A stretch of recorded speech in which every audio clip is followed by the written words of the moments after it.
Le contre-coup de Maria dans la filière banane. La production a été détruite par l'ouragan. Il faut repartir de zéro. À partir de ce soir, nous vous proposons une série de reportages sur cette question.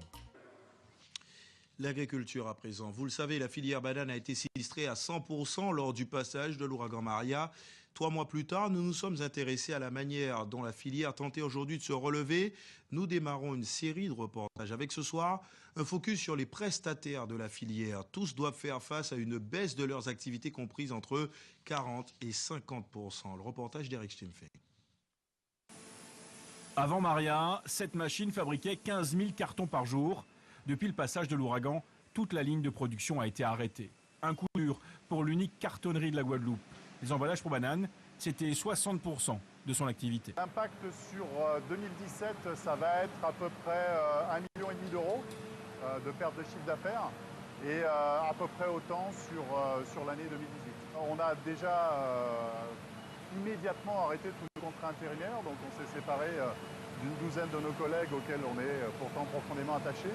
On a aussi mis instantanément en place des mesures d'activité partielle afin d'adapter nos ressources à notre manque d'activité.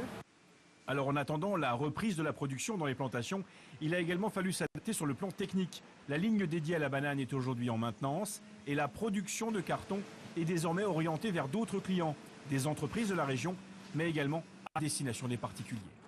Autre secteur touché, le transport routier. Avant Maria, Loïc Desrussi avait 7 camions qui transportaient les conteneurs des exploitations agricoles vers le terminal portuaire de Jarry. Du coup, lui aussi a dû s'adapter. Il faut prendre un temps pour faire sa place dans un nouveau secteur qu'on ne connaît pas tous les aléas, donc il faut faire très attention en fait. Donc vous avez positionné où vos 7 camions? Qu'est-ce que vous en faites de vos 7 camions? Malheureusement pour nous, on n'a pas pu placer les 7. Pour l'instant, on a réussi à en placer que 3.